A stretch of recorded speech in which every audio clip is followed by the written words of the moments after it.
They're doing it again, Neil. They're doing it again. We've had a lot of lively episodes recently. And that's great. And I'm okay Also, with that. I know this is a hockey podcast, but happy Happy, opening day in baseball. happy opening day. Yes. Literally today. For Canadians who are Flames fans, the Blue Jays are just kicking off against the Orioles. But Is hope that everybody's like having fair to say that like even if you live in the most western part of Canada, like it makes sense to be like a Blue Jays fan because they're in. Go look at a Mariners game when the Blue Jays come to town. It's all Blue Jays fans. Fair enough. Yeah, it's all Blue Jays. But Yeah, hope everybody's having hope you're all. Are you having a good week so far? You know, all good. Having a good week. Having a good week. I'm actually going to a little jazz concert later tonight, so that's gonna be fun. Fancy. He's actually a former MLB player. Bernie Williams played a bunch of years with the New York Yankees. He was center fielder for many years, and then he became like a pretty not like famous, but like pretty pretty awesome musician. And he's gonna be in New Jersey. Only That's like sick. 15, 20 minutes from my house. So I'm really excited to do that. And I spent last night stressing like hell about the Devils nearly collapsing in the third period against Chicago of all teams. So. But they didn't, unlike last week. But they didn't. But not right. Unlike last week. But yeah, no, they got a much needed win. They have extended their playoff. I think they're at 97% now, likely to make the playoffs. So that's good. I don't want to say they're a lock, but it's like you can't help it. Chance. There's that. There's this very small chance of how things go. But overall, been a good week. How about yourself? Yeah, it's been kind of hectic. I got bad news yesterday. Because I told you I was supposed to get clubs this weekend down south, but apparently it's an ice storm coming to town for all of Ontario. Ooh, lovely. It's supposed to happen Friday to Monday, and it's supposed to be this gigantic ice storm that's coming in. And I go, well, there goes that plan.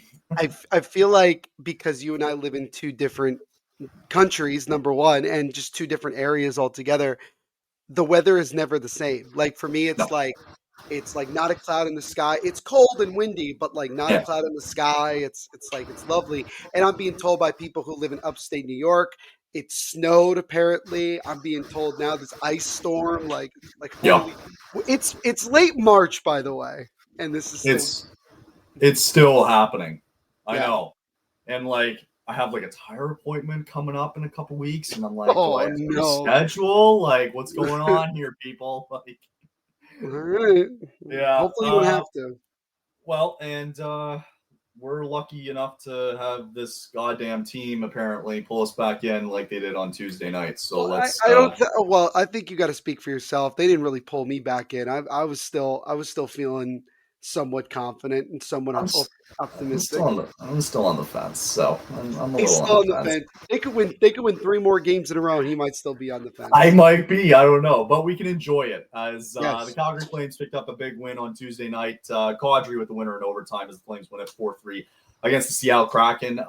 Majority of the game sucked. First 2 periods of the game, they were kind of trash, and it helped with an early goal from Mr. Adam Klapka, but ever since that, they were really just slow and making silly mistakes and causing bad turnovers and kind of leaving Wolf out to dry a little bit. And then, of course, they decided to wake up in the third period like they've done the last, I don't know how many games they've done it now, ever since maybe the New Jersey game. But, they've all of a sudden just woke up, and Kadri decided, it was helpful because of the double minor that was received that was on Coronado. That sent Seattle to the box for 4 minutes, and right at the end of the power play, it was Kadri, and then literally after that, it was Rasmus Andersson who probably made a kid cry. I'm not gonna lie. I don't know if you saw the photos afterwards, but I didn't. That kid, I felt so bad for him that I actually wanted to reach out to him from our Flamescast Twitter and be like, "Do you want to come on and talk about what happened? I want you to go look whenever you get a chance." To go look at when he scored, the kid just looked demoralized afterwards. And then Harvey the Hound comes down and he gives him a shirt that literally says, fan? No, he was a Kraken fan. That's why it was picture perfect. And Harvey the Hound came down, gave the kid a shirt that said, "I got stared down by Rasmus Anderson." Yeah, it says Razzie found the one Kraken fan in the front row to stare at. It was Sportsnet, so I'm looking at it. And it was and He just looks at him and just points at him. just locked on him. And I thought it was That's. so funny. I'm surprised you found, like, did you find this guy's Twitter account? No, he actually, for whatever reason, like I was on the Flames Cast Twitter account that night because whatever they came back and all that stuff, and he just popped up on the feed like, "Oh my god!" Like all capital letters, like, "Look what happened to you." I have no idea what his name, no clue who he is anymore because it's kind of faded. But Right. no, he was like all over Flames Twitter, and everyone was kind of praising him a little bit. Like I kind of felt bad because it looked like he was there with nobody. But I think there was another guy who Yeah. was a Flames fan, came down. I guess he was in the bathroom or something, and then sat with him. But Nice. yeah, it was so funny. I Um, I found something funny on Twitter from okay, this Twitter handle. Twitter name is Zeke or at average fan underscore Z. okay. He put out a tweet that said Nazem Kadri since Ramadan started. So Oh this is great. man, 6 goals, 3 assists, 9 points, 1 game-winning goal. This is the picture he chose. Jesus So Christ. Ramadan Kadri might be the best player in the NHL. He's gotten heat, but he's coming up clutch again, and I think he's been under the radar. And when you need him the most, like he's there. And I think that's going to go a long way, especially in the years to come, right? Like that's why we keep him, right? Mm-hmm. And he's elevated his game, and he's been really really great as of recently. And sometimes it just doesn't come in goals, right? It comes in other portions of the game. But anyway, it was 3-2 after the stare down, and the Kraken just it was silly the way Eberle tied it there with 1:30 left, and he just tapped it, and it just went under Dustin Wolf's pads, and it was like, oh, like what a backbreaker. And now you start thinking about like, oh god, like it doesn't even matter if they get a point, like they need the full 2. And you go into overtime, and Wolf again stands on his head, a huge pad save, bounced right out to Coronado, feeds Kadri, and it was beautiful patience from him. And you can just tell afterwards, like the reaction, it was just electric. And like that's something that when the season comes to an end, whenever it does, like I'm gonna look back on these games and just be like, yeah, I want to hold on to that going into next year, right? I don't know if you saw the highlights or whatever from this game, but any thoughts from kind of what you saw and heard on Tuesday? I think the Flames have just been following a consistent path of showing a lot of resilience, especially since the New Jersey game last Thursday, where even the Rangers game where it started. Even starting with the Rangers game, they just feel comfortable being in these very close, sometimes low scoring games. And I think it's great that, would I like to see them play a full, like good 60 minutes for sure. Right. But, other case scenario, if they can, you keep it close going into the third period, you have to feel confident if you're a Calgary fan right now, because you got to be looking at it and saying, you get to the third period, Flames been really, really, dominant in that third period. So I don't want to say like, oh, that needs to be the way that we're going to play the rest of the year. Yeah. But I think it's important for them, especially in this push for the playoffs, to find ways to win games like that. And especially if they make the playoffs and they get into a situation like that, where they are, in a game where they need a goal or two to come back in the third period and they can find a way to get it done, that these guys are not in any situation to panic or worry or put their head down. I think that I think there's something to be said for how this team reacts to Ryan Huska's coaching, because Husk is not a big yeller, as we've seen. He's not a big, like, I don't want to say he's not emotional, but like he seems to be very even keel a lot of the time, in a lot of situations. And yeah, I think some of these Flames players have really like resonated with that and like feel, decent, feel pretty decent going in, into certain situations. So I think overall, would I have liked to see them win that in regulation? Sure. But again, you're facing a Kraken team that's not in a playoff spot. The more important thing is you get the 2 points. You don't care how you get it done. And so now you've won 4 in a row.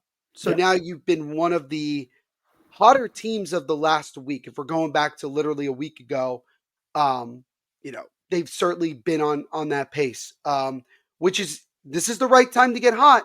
This is the exact right time to get hot. And it's good that the Flames are winning these games. And now they go into a really tough stretch coming up, but they've gotten a little bit of help, which is important. Yeah, we'll get into it. And the only issue is, and it's out of the Flames' control, is that the Blues are hot and the Canucks are hot. And that's the biggest problem, right? Yeah. Is that, and there's nothing that they can really control, right? It's that they can only do what they're able to do, and they're not going to be facing any of these teams kind of going forward. And there's just nothing that you can really control about it. So we'll kind of get more into the playoff race afterwards. But yeah, and then you mentioned Huska, and I'm like, if you watch every post-game interview, I guarantee you, okay, it starts like something like this. Well, the first period, I thought we were this. Second period, I thought we were this. And the third period, I thought we were this. That's what I'm saying. It's every Robot. But it's like, I kind of appreciate it. Like, it's weird. Like, when you go, like, next time you see a post-game interview from Huska, like, go watch it for the first, like, 30 seconds. And it's just very, like, monotone, but it's just like, but he just breaks it down from start to finish. Mm-hmm. And that's something I can, like, kind of appreciate a little bit. And especially for a game like this, it's like, okay, maybe I do want to break down, like, what did you see from why they weren't able to start fresh or start off hot here? Klopka scoring early, it's great, but it's like, it took them a while to get into it, making silly turnovers, and then boom, third period, different story. Sure. And I think that we're starting to see a different type of coaching when it comes to the media for a lot of these coaches, because I think that they feel like they don't want to just give the typical answers that we've all grown accustomed to seeing. I think we're seeing a lot of guys kind of break things down. That's one thing that, since covering the Devils, I've learned to really appreciate about Sheldon Keefe, is that he really breaks down his reasoning behind things. He doesn't give like very, basic answers. He kind of gives you a breakdown of like what he's seeing and why he's making that change, whether it's a system change or putting in a player in one position or another. I feel like I learned something new every day when he's speaking. And I think you could say the same thing with Huska, that he's, instead of being like a huge personality that gets viral for clips, he's really just giving the reporters a lot more to digest and also put into articles, which I think is great, because then a lot of us get more of a detailed reading. And then also it allows the fan or whomever that's reading to kind of maybe take a step back and reevaluate what they're seeing and compare it to what Huska's putting out there. So I think it's good. I had a laugh a couple, like yesterday. I don't know how this came up on my Instagram feed. It came up on my Instagram feed. It was the Flames locker room reaction after they beat the Devils. They came back. And everybody's smiling, laughing, like high-fiving. Was great. Huska comes in and just like looks at the team, and he just smiles. He goes, "You guys." He says something like that. You bastards. You bastards, right? He's like, "You bastards." And then everyone got into like, but like, it's like two words, and everybody just like, everybody reacts in the way that you want them to react. Yeah. And so that's what I think is so interesting about personalities. And I think it's appropriate, considering that we have to talk about another coach or former coach who has a bigger personality. Yeah. One quick story, though. I don't know if you saw it, and you can watch it on YouTube. It's the Chase, right? They do the documentary with the Flames and they follow them, right? There was one point, it was they were in Washington to start that road trip, right? And Huska, okay, boys, we got to do this, this, and this. Who wants it? Who wants to start, right? That's a lot of the games this year. That's how he goes. He goes, who wants the starting lineup tonight, right? Right. Rooney pipes up and goes, us, coach, like the Lombo, like that line, the fourth line, like, let's go. And like Huska, like, it was weird, like, kind of like not cut him off, but like they both started talking at the same time, where Huska was like, hey, I want Backlund's line, or whoever it was. Right. And Rooney was like, well, shit, right? And so the next time, it was literally the next game in Tampa, right? Mm-hmm. Huska, same thing. Who wants it, right? Goes quiet, and he's like, Roon dog, let's go. And then Lomberg gets up, and he's like, fuck yeah, let's go. Like, that's great. I love that. Yeah, and they were talking, like, before they jumped on, he's like, I thought he was going to do that again to us. So there's such, like, a comfortable, like, it's a fun vibe going on, and that's the big thing that I you agree. kind of want to take away from this. It's getting so dark outside right now. I think something's coming down. I don't know what it is, but like It's like it's literally the exact opposite. Like as you can see, my screen gets it lit up was right now. sunshine like an hour ago, and now all of a sudden it just went. Jeez. Anyway, yeah, so great game on Tuesday, great win, great way to stay in it a little bit. Interesting conversation coming up though when we talk about the standings. But very quickly, let's get into tonight. We got a big one tonight, obviously. Dallas coming into town. They're on a back-to-back, being in Edmonton last night, taking down a depleted Oilers team 4-3, up 4-0 though after two periods. So I don't know how you want to look at that, but interesting stuff going into tonight from the Flames' perspective. Igor Sharangovich is a healthy scratch going into tonight's game. Backlund back in the lineup after missing 6 games. And then you don't see Anderson's name on here, but it was reported by Derek Willis that he is going to be in the lineup tonight. He just wasn't at morning skate this morning. So there is no word. It was optional, was it not? I believe it was optional this morning, yes. So I always find it interesting how, like, even when teams are like, oh, it's an optional skate, I feel like always it's like 3/4 of the team goes on anyway. Yes. It's a routine thing. It's like for a lot of these guys. He was dealing with something, but he is available tonight, and it sounds like Anderson's good to go. So I imagine what'll happen here, for those of you who can't see, it's the same forward lineup, basically, just that Backlund switching out with Igor Sharangovich. So he's going to be on that line with Coleman and Farabee, Klapko, Rooney, Lomberg. Everything else stays the same. But what I imagine the lineup tonight will be defensively will be Hanley and Weegar, Ball with Anderson, Bean and Pahal, Miramanoff will be the odd man out, and then obviously Sharangovich getting scratched. What do you make of Sharangovich getting healthy scratched again for the second time this month? I don't have an issue with it because we talked about it in the last episode on Monday about, Sharangovich just really, really hasn't been a factor of late. And, it's much easier to see that when your team's not winning because then you can start pointing fingers. I think people's reaction, including the person right below this tweet from Pat Steinberg, who definitely is not happy with Rooney over Sharangovich. It's more, it's Paul in the second pair. Yeah. You got to stop. This is too funny. Lakers in 5, by the way, according to Lil Willie. Whatever that. But I think it's necessary because Sharangovich is not producing. And Huska, I think, is not afraid to make a statement by saying, look, I don't care if the guy's getting paid, $5-ish million. Like it's coming in the next season, but yes, eventually. But you got to, you're not scoring, and your main objective on this team is to score, and you're not doing it. Despite being on the third line, he's still getting minutes, and it's not even maybe scoring; it's just lack of offense. He's also not in position. There's times where, like, even when they're in the offensive zone or they're putting on good forecheck, he's not really in a position where he can do much of anything.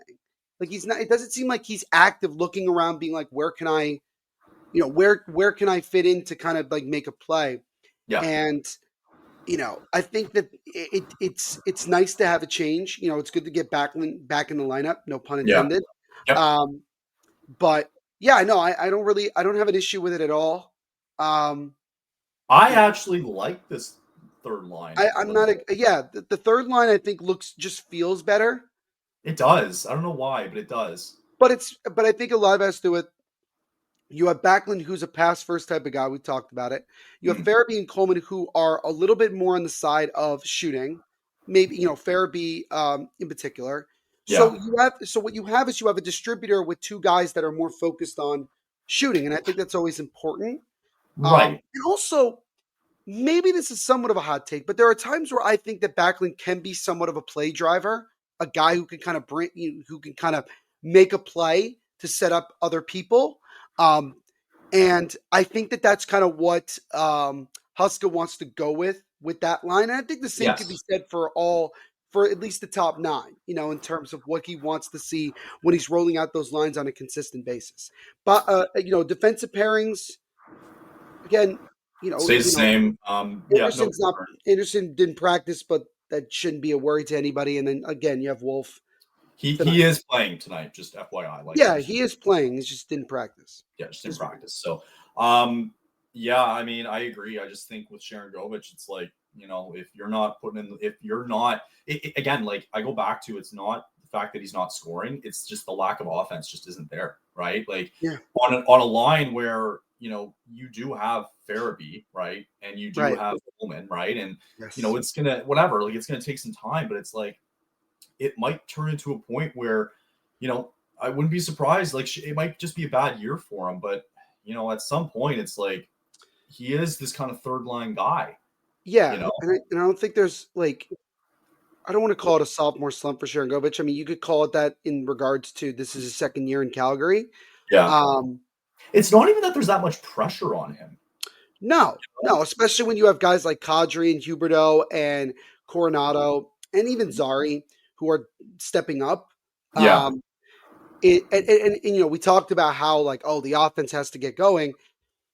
It has gotten going the last couple of games. And the guy that stands out, who is supposed to be an offensive guy, is Sharangovich. He's not really getting in on the action at all. And like you said, it's not even just the scoring. It's the fact that like the offense is just not there. I don't know.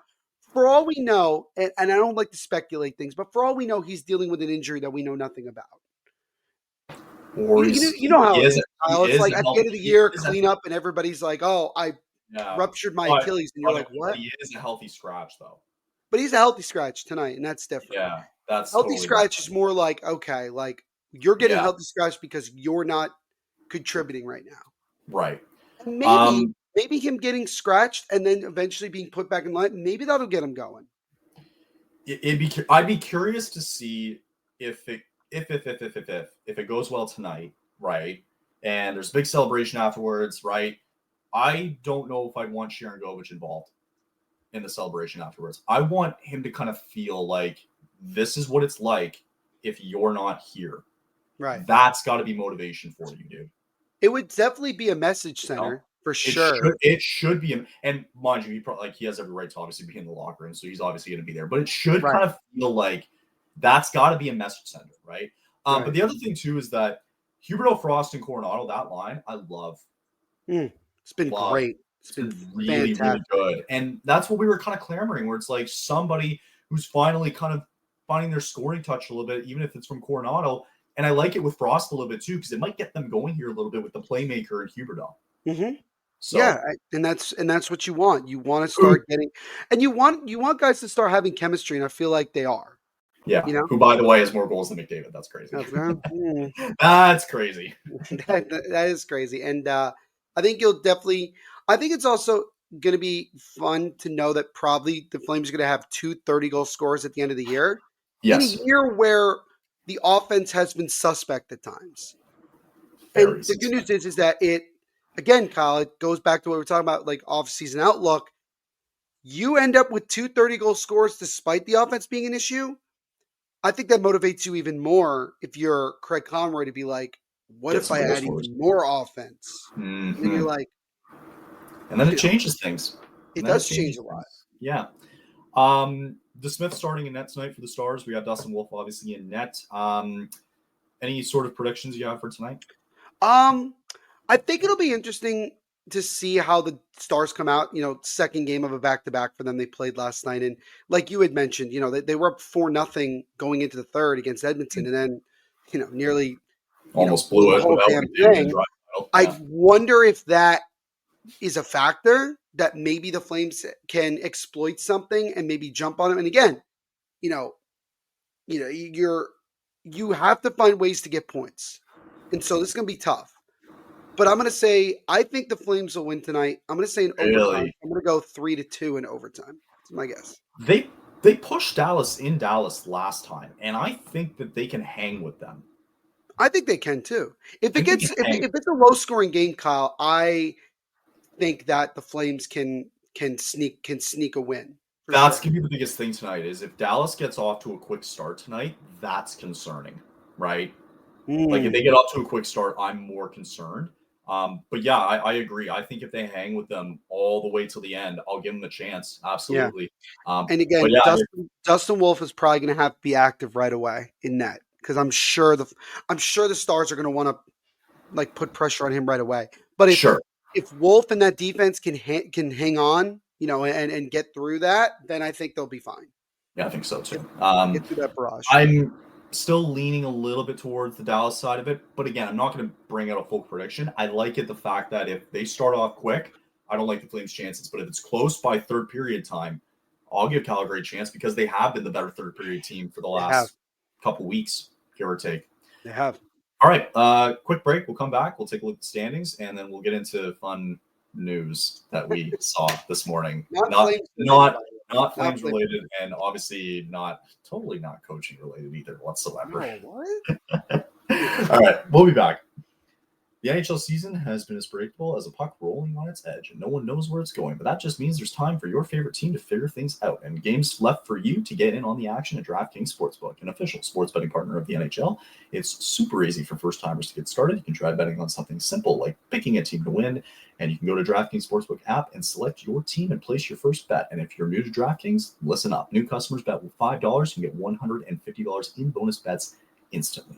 Download the DraftKings Sportsbook app now and use code THPN. That's code THPN for new customers to get $150 in bonus bets instantly when you bet just $5. It's only on DraftKings. The crown is yours. Gambling problem? Call 1-800-GAMBLER. In New York, call 877-8-HOPE-NY or text HOPE-NY 467-369. In Connecticut, help is available for problem gambling. Call 888-789-7777 or visit ccpg.org. Please play responsibly. On behalf of Boot Hill Casino and Resort in Kansas, 21 and over. Age and eligibility varies by jurisdiction. Void in Ontario. Bonus bets expire 168 hours after issuance. For additional terms and responsible gaming resources, see dkng.co/ice. Alrighty, let's keep it rolling here. We're doing this every show, it feels like now, where we're just looking at the standings again. Well, it's that time of the year, right? We have to. I know it's that time of the year. I know it sucks, Kyle. I know it's stressful. Believe me, I know. It is. Here's what's interesting.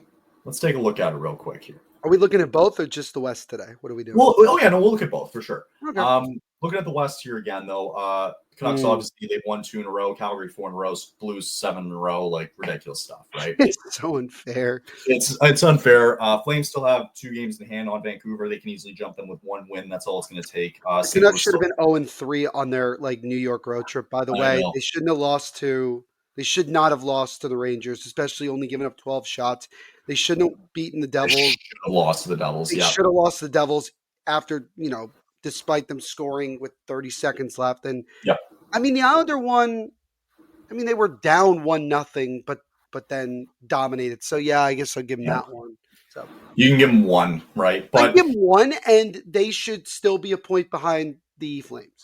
Absolutely. So yeah, Flames still have games in hand. Thankfully, if you look at all 3 teams above them, Vancouver, St. Louis, and Minnesota, they have games in hand, which is important. And all 3 teams are in action. Vancouver's in action tomorrow night. Both Minnesota and St. Louis are in action tonight. And obviously Calgary as well. Every game's important still coming up. Yep. So here's what's interesting. And hear me out on this, and I want your thoughts. The Flames still have to play Minnesota. Mm-hmm. I think it's reachable to get them. Because look at their last 10 games. Reachable in terms of points? Like where they're at? I think they can get them. Okay. I think it's possible because Minnesota gets Washington tonight, right? They got a back-to-back with New Jersey coming up, right? Rangers, all that fun stuff, and then they get Calgary, right? Yeah. So it's possible because they've been slumping really badly, right? And they're in this position, right?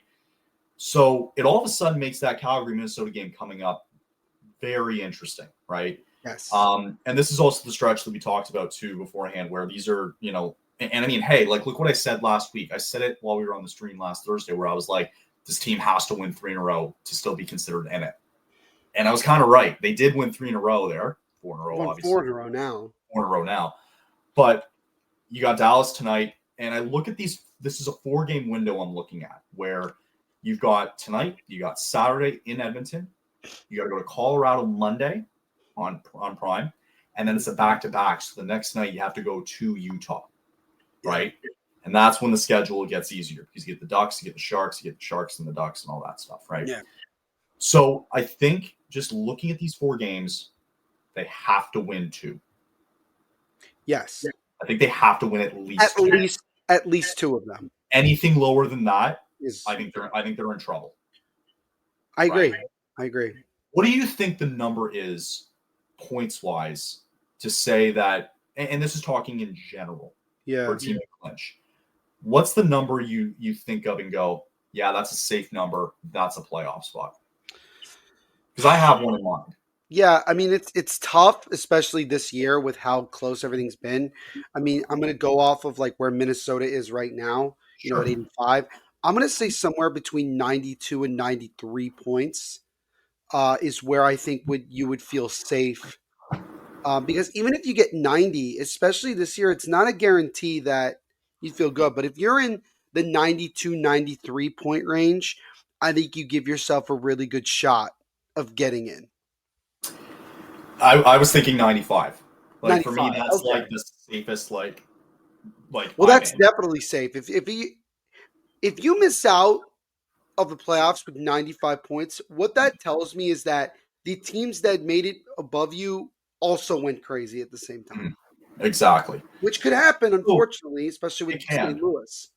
But also it can turn, right? It can For turn. St. Louis, that's the thing. Like, yeah, it's been great. You still have 9 games left to play, right? You got to go to Nashville tonight, which helps. You got Colorado on Saturday. Mm-hmm. And it's like, all right, like we'll see what happens, right? They've obviously been the hottest team in the NHL, though, since the trade deadline. Right. That's the issue. But I look at Minnesota and I go, if they go 500, if they go 5 for 5 or 5 and 5, excuse me, in their last 10 games, I think that's enough for them to get in, right? Mm-hmm. I think it's possible though, because I look at their schedule and I go, man, they could still falter a little bit here, right? And this is me. I'm not even looking at Vancouver when I'm looking at these standings here, because if we can't get past Vancouver, we're not getting in, right? And I think it's irrelevant at that point. So it's still doable. And I still think with St. Louis, like you just need to stay within reach, right? You can't take yourself out of it, right?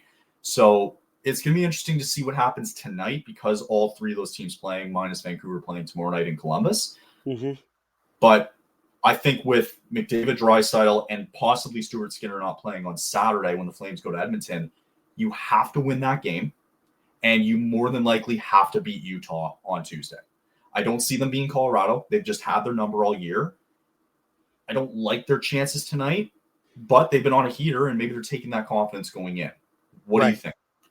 I think that they definitely have to win. You're looking at it, we have 12 games, including tonight, you have 12 games left to go. Correct. I would say you got to win 8 of them down the stretch. I think you got to go. I think you got to go. If you're the Flames, you got to go 8 and 4. Right. I think that, and I mean, in a perfect world, if you got points in the 4 games you don't win, I mean that you're in the driver's. I think you're in the driver. If they could get points, right? They can win some games, but also like if they lose, get some points. Sure. The rest of the way, I think that gives them a really good shot of getting in, because is it unrealistic? I mean, sure, because that's a 12 game point streak you would be getting at, and that's pretty crazy. It would say a lot. Sorry, it would say a lot tonight if St. Louis stumbles and the Flames pull off a crazy win. I think confidence goes back up, because now you're 2 points within, and the pressure still 3 points behind, or 3 games behind. And the pressure falls back on St. Louis, because, again, in the back of their mind, well, yes, it's great where they are right now at 83 points. They have a little bit of a cushion over Vancouver. The Flames still have 3 games in hand. So there's going to be times where the Blues are not playing and the Flames still have to catch up. And those are going to be the games where if the Blues are faltering and stumbling down the stretch here, and the Flames are continuing to play hot, the Flames could easily jump them and into a spot in the playoffs for sure. It could, and this is the thing: like the last game of the year is a makeup game, and there's still going to be a game behind Vancouver, St. Louis, and all these other teams going into the final day. Sure. So again, they need to stay within 2 points of these teams, and you're right, have the tiebreaker, and it may or may not come down to the last 2-3 games of the year. And I think that the way we've seen it, it probably will. So every game's important. And I mean, I like them playing up against their opponent tonight, even though they played down to Seattle tonight. I like them playing up tonight against Dallas. I do too. All right, so that's the West. Let's take a look at the East while we're at it.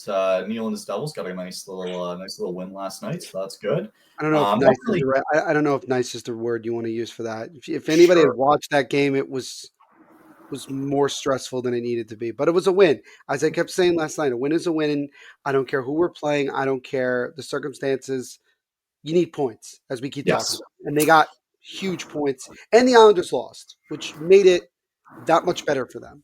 9 points clear now of the Rangers. And the Islanders, who have 2 games in hand, they also did lose the other night to Vancouver. I think they picked up a point, though, if I'm not mistaken. They did not. Did not. Okay, so regulation loss.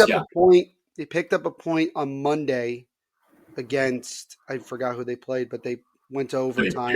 Yeah. Oh, it was Columbus. Yeah, they picked up a point against Columbus. And Columbus is still there. Despite everything, they are still right there. And Detroit, too. I'm going to give them credit. I want to give them a fair. So is Montreal, too. They're still hanging around. Looking at the Atlantic, the Leafs have jumped Florida now for first in the Atlantic. That holds on. They would take on Ottawa in the first round. Washington obviously clinched. Looking at Carolina here, it feels like whenever they clinch, they probably lock themselves into number 2. That feels pretty obvious. And New Jersey, whenever they clinch, I imagine that whenever they clinch, they'll probably be locked in at number 3.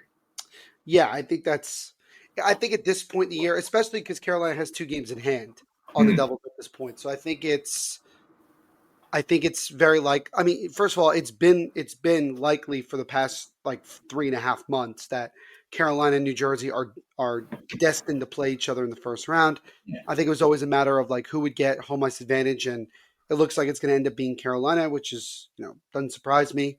But what I found interesting, Kyle, is that a lot of these teams, none of them are on a losing or winning streak in any way, shape, or form. It's true. It's like Washington, overtime loss, just one overtime loss. To the Jets.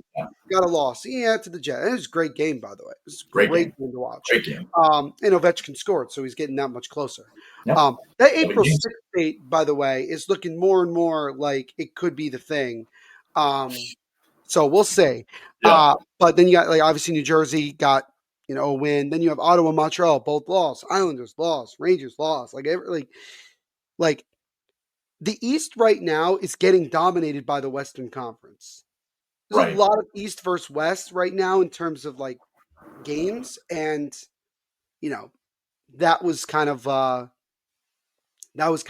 been kind of obvious, especially when you look at the winning streaks out in the West, and then you look at the you just look at the last, you won't even call it streak for any of these teams. But nonetheless, everything is pretty much still the same as it was on Monday.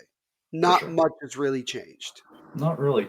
Yeah, and I know it probably will once we come back around to Monday. You got Thursday night games, and we still have 4 more days ahead. We have today. We have tomorrow. We have. By the time Monday comes around, I think things will look different. I think for sure. Ottawa, I think, is still looking pretty to kind of get in as well. I'm fairly confident that they're going to find a way in. And good for them. Love to see it. Who would they play now? So now, because Toronto's jumped Florida, it would be the Battle of Ontario. Is that more exciting than Ottawa, Florida with the Tkachuk brothers? Do you think that's more? Maybe would it be fair to say from a Canadian perspective, would that be more entertaining? So 2 things. Yes, it would be more entertaining, but I'm pretty sure Ottawa fans do not want that. Why? It's because the Leaf fans flood the Sens Arena every single time they show up. I have seen that. Yeah, that would be tough. It's all Leaf fans. So I think for Sens fans, they want to avoid that, and they want Florida. Or, hey, Tampa's still kicking around too. I never want to play Tampa. I don't care where they are. It's a plus 59 goal differential. That's crazy. That's crazy. And they're not even in first place in their own division. That's wild. That's nuts. Which tells me that they have definitely lost some close games at some point this year. I couldn't scoring close games. I couldn't tell you when that happened because I can't remember. And you know what? I think also it plays a factor that they've only played in 5 overtime games this year at this point. Now, again, Florida, same thing. Florida, Toronto, only 3. So like that, that's not many. No, So it's no, like it's either going to be feast or famine fascinating. for them. Yeah, It's going to be fascinating down the stretch to see how a that lot of finishes. interesting playoff matchups. I think that we could be getting. I think it's less. I think it's less of a concrete answer in terms of what we're going to see out of the East, whereas I think in the West we're starting to get more of a picture. It's almost a foregone conclusion that we're getting Dallas and Colorado. Yeah, and I think the only foregone conclusion at this point in the East is probably New Jersey playing Carolina in the first round, which again Correct. has been talked about and is expected for the better part of the last several months. You got Like it. they haven't really, the standings have just not moved in terms of the top 3. And I mean, just again, just in terms of stuff that's kind of stayed relevant, it seems like the Kings are going to end up playing the Oilers. I don't see Vegas moving out of that one spot. Kings, by the way, on what at this point, like a 14, 15 game home point streak. I mean, they're the They're best team. 9-1 right now in their last 10 I, games. I if you're Edmonton, as weird as this might sound, because you've obviously gotten away with beating them twice, I don't think you'd want to play them a third time with how good they've been this year Without home ice advantage. without home ice advantage. Yeah. So it seems like the only one we really know right now is probably Dallas and Colorado. Yeah. I know it's not official, but that's probably the one But that's it's feeling more and more as the days go on. and I think the other one I think we have to say is Devils and Hurricanes. It feels like Right. that's I'm mentally preparing for that as we get closer to the end. I think we all are. Last piece of news really for today is just Mr. John Tortorella, who made some interesting comments last night that ultimately I actually didn't see the comments. Can you keep me up? Can you update me with that? Let me see if I can find it. Yeah. Because I could also, I was gonna say I could also bring it up if that makes it easier. Yeah, so obviously it's been trending. Last night, Philadelphia got shellacked last night. I think they were playing were they playing the Leafs last night? Yeah, and they lost 7-2. Yeah, I believe so. Or was really bad. But anyway, yes, Tortorella unfortunately has been fired this morning from the Philadelphia Flyers. Made some post-game comments last night that were interesting, that kind of threw himself under the bus. And I'm gonna find this. If you can find the quote, that would be kind of great. Here I got the quote actually. So he goes, "This falls on me. I'm not really interested in learning how to coach in this type of season where we're at right now, but I have to do a better job." Wow. Like that right there, Briere that's all he needed, right? He goes, "Okay, if you're not interested in this anymore, go home." Yeah. And I'm kind of glad that he did it, right? Tortorella needs to go home, and I think his coaching career is over. I think he's done. Yeah, I don't think that his personality just like eventually it rubs people the wrong way. If you look at every stop of his career, at first, the team kind of buys in. Like, look at even like Columbus, right? He's probably the most successful coach in Blue Jackets history at Tampa this too with the cup, right? Right. And Tampa as well. And, Philadelphia and even the Rangers, in the early 2010s, that was, but eventually I think that his personality, his demeanor, the way he coaches, I think just pisses off players and really makes them feel like they're not human anymore. Because I can't begin to tell you my feelings about when last year he benched Sean Couturier, for a game, or I think it was earlier this year, might have been. There's their captain, mind you, and Couturier said something along the lines of like, "It sucks when you feel like you're not being treated like a human being."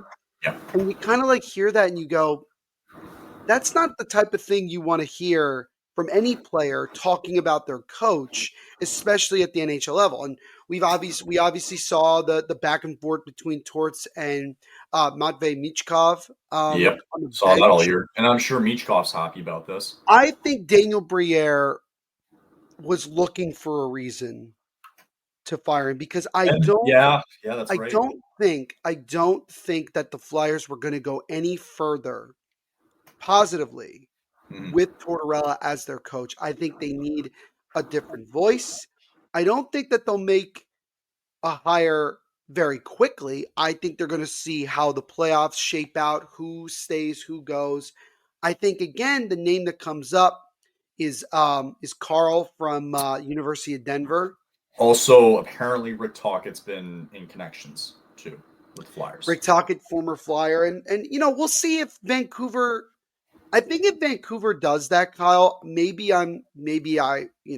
this sounds a bit crazy. I think that might be the sign for a rebuild in Vancouver if they do that. It might be if Tocchet goes, if they're man. Firing Tocchet, it's like, what's next? Whenever they hired him, that's when the Canucks really started rolling. Right, and I don't think it's fair. I think if they make the playoffs, I think his job is safe. Maybe. But also he could leave. I've seen that before. If Tocchet gets fired, it might it's one of those that probably wouldn't feel like a firing, you know? No, it would feel like Tocchet is basically being like, I have more interest in another job, so let's call it a mutual agreement. That's so what I'm assuming is what it is. And that was kind of part ways. That's what it might be. And I think that, if I'm not mistaken, that's how Brad Treliving described it when he relieved Sheldon Keefe, is that he didn't really get fired. It was more that Treliving just wanted to put a new voice in there. And that, and you could understand it because, again, Keefe, great success in terms of getting his team to the playoffs, even this year with the way the Devils season has gone, for whatever reason, some of it is not even, I would say, Sheldon Keefe's fault, just unfortunate circumstance. They're can't get it done. And I think you just need a new voice. And I remember that's how Steve Dangle described it, that he was like, I'm not terribly upset that they fired Keefe because at the end of the day, they needed something new. Yes. And that's how I think, I definitely think that the Flyers players probably feel a sense of relief that you're just getting somebody else. Even if it's for these last 8-9 games of the year, you're doing that. So yes. Yeah. And it was funny, the first comment that I saw, that got all the reaction just from, it was on Flyers Nation. I saw it on Twitter. And again, from the quote, reading the quote again, this falls on me. I'm not really interested in learning how to coach in this type of season where we're at right now, but I have to do a better job. First comment I read is, Torts is coaching the Phantoms against NHL teams and has the worst goaltending in the league. What's he supposed to do? It's not even that. It's the fact that he's given up. It's a fact that he basically is saying, I don't want to do this anymore. Yeah. Yeah. That's essentially what he said. And just like what you said, that was Briere's green light to say, there's your bags. It's easier. It's easier because then people can go, oh, well, look at the comments he made yesterday. Of course he got fired. I think it's interesting. And I think it's interesting that they did it right away. Maybe maybe the comments really pissed off Briere, really emotionally pissed him off. Let this quote sink in again, though. Just this one sentence. I'm not really interested in learning how to coach in this type of season where we're at. That is I hate to say it, but it's it was a mistake from day one letting him in because we are in a new age. It was a mistake for the Buffalo Sabres to hire Lindy Ruff. It was a mistake for the Flyers to hire John Tortorella because they're the same guys in the sense that they're trying to teach this old school type hockey and develop that within their system, and it's not working out. And you can see it in Buffalo, maybe for other reasons, but it plays a big part of it, right? And it's also, and as you're seeing it, never worked out in Philadelphia. And now for Flyers players, for guys like Michkov, for guys like young guys, especially Jake Peltier, the former Flame, maybe that gives them a bit of hope going forward.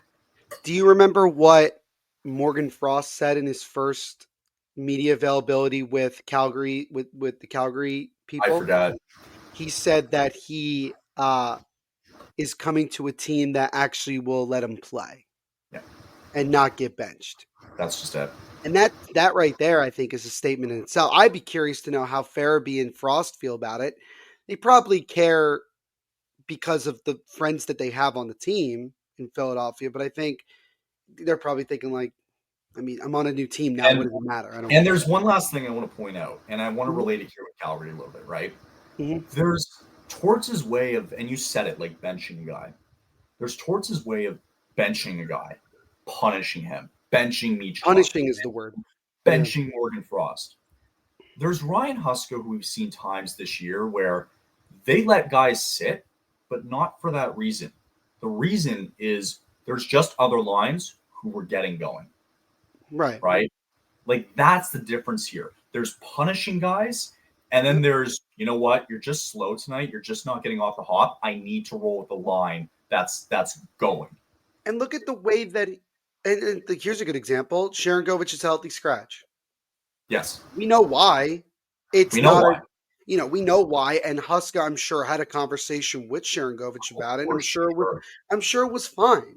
I'm sure it wasn't anything like, it's fine, but I'm sure Sharon Govich isn't happy about it. oh, of course. But then again, he has to look himself in the mirror and say, well, I'm not producing. I need to produce.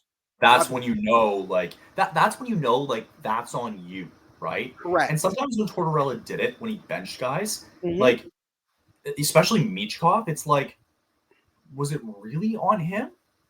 Or is it the fact that you're not putting him in the best position possible, even though you're on a poor team? It's like, you have to do what's best, and you have to give these guys minutes, and you have to stop like diminishing these guys. And I am sure as shit, years down the line, if Michkov becomes this superstar, oh, we're gonna hear about it.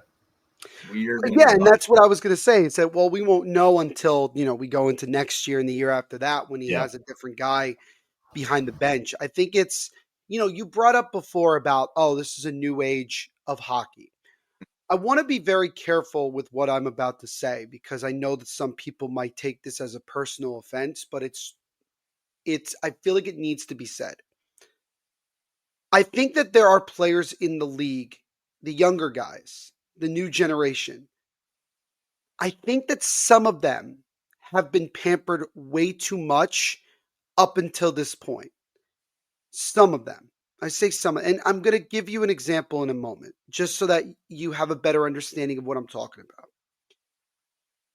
And I think that there are times where these coaches are struggling with the battle of, like you said, the old school approach and like, how do I not make it work, but like, where is that balance? Where it works out for the player and it works out for the coach as a whole. And I think that that's where we're at. I don't want to say that like, oh, we have like a hockey players are soft type of mentality. I'm not really looking at it that way. I think it all depends on the personalities you have in the locker room, and you have to have the right coach that meshes that well. Tortorella was never going to mesh with what the Flyers wanted to do. I never saw it that way. Right. I didn't see it all. And you saw it even at the end in Columbus, it was falling apart because the yelling and the benchings and all that.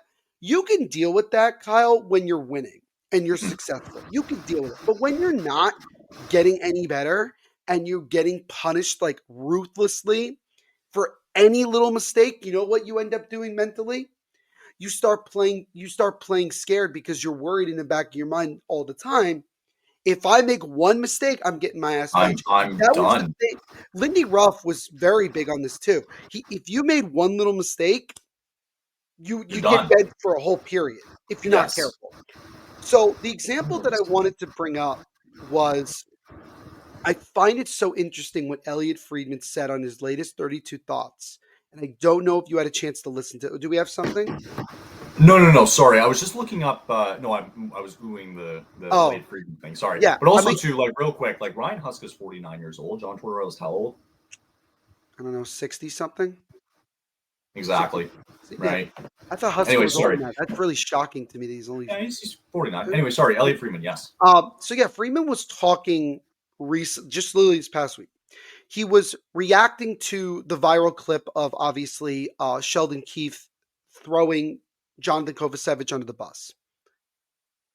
And Friedman said, I don't think that Sheldon Keefe ever got enough credit for really, really demanding more from the top guys and the players in general in Toronto. Because as we talked about, Kyle, if that went public, he would have been out a lot sooner than he did. Maybe, who knows? I think the public backlash in Toronto would have really been overwhelming. But it shouldn't. That's the But thing. it shouldn't. But it is, because I believe that there is a different mentality for some people in the hockey world, that there's a new approach that you have to go by. You have to be, I guess you want to say, nicer. I don't know. I don't know what the right word is. But going back to what Friedman said, he said, and I quote, that he's been told that a bunch of players in New Jersey are still adjusting to Sheldon Keefe's style of coaching, which Sure. is he a yeller? Sure, but I don't think he's a yeller at his players. It doesn't seem that way.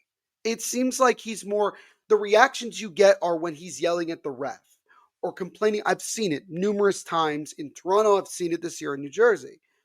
But I think it's the holding players accountable thing that I think is the more interesting part, that I don't believe the Devils have had a coach until now that really is holding guys accountable, even when they're dealing with this adversity, because I think that there is an area where you could argue that maybe they've been pampered a little bit and more of a country club atmosphere than we need to be more firm. We need to take this more seriously. We need to expect to be way better than where we're at, even when we're not in the situation that we're in. Now, what does this have to do with John Tortorella? John Tortorella straight up does not care about any single player, their personality, or what they are about. He cares about the old school. If they are not going to listen to me, I am going to punish them. I am going to embarrass them. I'm going to do this, because in his mind, he feels that they need a quote unquote kick in the rear end. And remember when ESPN first came back to covering hockey and they had that show where Tortorella was on it? This was before he took the Flyers job. And he would react to certain things like highlights and stuff. And he would just be this grumpy old man that would complain about any sort of emotion, or like, the young players, reacting to scoring and things like that. He is just so old school that I just knew that he was never going to change his ways. Yes. So that's the way I look at it. I agree. And that's why we all say, like, it's time for you to go, man. You should know when it's time, right? Yeah. And it's like, go retire. You've whatever. You've had a successful coaching career now. It's like, go sit on a beach, right? Yeah. And that can be said for guys like Lindy Ruff, and eventually when other guys get up there in age, it's like, when it's Peter time, Laviolette. right? You can make an argument for that. But it's like, for Tortorella, it's like, if you want to go coach, like, go do it at a different level. You can't do it at this level, man. College. You can't do that stuff at. Well, actually, you're pushing it. Now you're pushing it. You're pushing. But I also sure, I say that, and I know that he probably would get a job in college if he wants. But I think what's not sinking in, and I think what a lot of other teams, whether it's at the NHL, the AHL, whatever level, they need to look at him and go, "You aren't right for this generation anymore." Right? Exactly. And we've seen it. So it just doesn't work, right? Your style, your personality used to work back in the 90s, the early 2000s, and the early 2010s. Yeah. Doesn't work 15 years later anymore. And think about the coaches who are no longer coaching, who are a part of that same era that Tortorella's coming from. Look at Mike Babcock. Mike Babcock. I don't want to, maybe this is a stretch, but like Bruce Boudreau, who's obviously not coaching anymore. You have Suter. The fact that Dan Bilesman is still a head coach is crazy. Don't get me started with that. But even look at that though, right? Like, look what Seattle was trying to do after they made the playoffs, going to Game 7 in the second round. They hired Dan Bilesman, right? Those Sabres trying to get back after, just like. I wasn't a fan. I was not a fan of them firing. I know who you're talking about. Yeah, I know we know who we're talking about, but I forgot. Wasn't a fan of that firing. And the hiring, I know that he had done well down in Coachella Valley and he had been great, but I thought that there were other options that could have been better. And for Tortorella, it's like, maybe you're good for that. Maybe you're good to get guys ready for the league. I don't think that either. I don't. I don't think he has a place anywhere. I think he's just done. I just don't think that there's a place for him at the professional level where it works. Like, Right. I don't see it that way. What's he going to do? Go to another rebuilding team and then complain about it again? He doesn't want it. Well, the shocking thing is that go back 2 years ago when he took the job, he said that he was excited to be a part of it. He knew what he was getting himself into when he took the job. Yeah. So for him 2 years later to say that, it's kind of like either it's a combination of he just can't do it. He can't relate to these players. He can't do this. And I think that they just need a different voice. What I think has been good also about Ryan Huska is that, you mentioned he's 49. Mm-hmm. He kind of doesn't come from the old school way of coaching. He kind of comes from, he's like an in-betweener where like he came in when that period was dying while also the new age is beginning. So for him, it's working. And I think that a really good example of a guy who has been able to adapt to just to like how the game changes and everything is John Cooper. Right. John Cooper has seen a lot of different things over his time in Tampa Bay. I mean, and believe me, it's been a long period. Even before he was winning cups, it's been a long period. He is a screamer, yet also motivator. Yeah. I've seen those behind the scenes. You see those behind the scene clips when you're coaching Canada? He's a Hall of Famer. He's so good at it. Yeah. He's so good at it because he knows how to relate to the veteran players. He knows how to get the young guys motivated. He just knows what works. He just knows, and it works out so well. I think he's a Hall of Famer. I think when Pittsburgh fired Mike Johnson and replaced him with Coach Sullivan for at least that 2-3 year period, it worked. Because Sullivan was a yeller, but you know what he was? He was an aggressive coach. He found, some gems there. He found that line of like Kessel and Nick and Bonino that were just like great. Yeah. Like there are coaches who get it and are able to adapt, and then there are guys who are not able to say, you know what, I need to change for the better. You have to adapt because the game's always changing, right? Right. You have to adapt or you're gonna be left behind, and then you're gonna end up not having a job at some point. Yeah, that's the thing. It's you have to adapt with the times, right? You compare it all the way back to the 70s and then the 80s, and you compare it all these decades. Like every single decade, to be honest, is different than the last. Right? So there it is. And it's not even also like personality-wise of like how you coach the team. It's also the systems that you implement as well. Yeah, exactly. Like I can't say the amount of teams, Kyle, that I'm watching this year that have the same exact thing rolling out, dump and chase, or playing a defensive game, low scoring. It's like, yep, you got it. Can we get some creativity here? Can we get some aggression? Can we something? How about what makes a good? My dad gave me this quote. I'm giving a lot of credit for this. What makes a good coach at the end of the day, from a system standpoint, is knowing the team that you have, talent-wise, and putting them in a system that is strong for each player, puts them in the best possible position to succeed. That is how you become a good coach and a coach that sticks around for a long period of time. Got it. And that's how we're going to wrap it up today, I think. That was a good combo. I think that was a good conversation. That was a good combo. Yeah, glad the timing of that all went down nicely for it. All right, so Flames in action tonight, obviously taking on Dallas. Make sure we saw this, by the way, from our good buddy RJ. He says, I don't know if he's going to give us more, but he said new details are coming out regarding the Flyers' decision to fire Tortorella. I mean, again, I feel like maybe there will be. I feel like if it's new detail, it's going to be like, oh, the Flyers were already considering it before it happened. Maybe. And it just made it easier to do it, so. All right. Well, again, Flames in action tonight against Dallas. Make sure to check that one out if you can. And the even keel Ryan Huska behind the bench. Even keel. And then Saturday, they're obviously in Edmonton. We will get you guys ready Monday, because Monday night they will be in Colorado, and then Tuesday in Utah. So we'll get you ready for those two games. We'll see where we're at, and any sort of other craziness that happens between now and then. We'll never know, right? Maybe more firings to come, right? Because maybe that's the first we'll see. So there you go. Neil, good stuff this week. Likewise. Weekend. Yeah, have a You great as well. weekend coming up, and hopefully it gets all sunshine and rainbows for you, because that's not the case here. So, well, maybe you'll get one this weekend. Maybe you'll get one. If that was, I would be getting my golf clubs this weekend. Fair enough. All right, we'll catch y'all on Monday, and we'll have a great weekend. We'll chat later. Later, guys.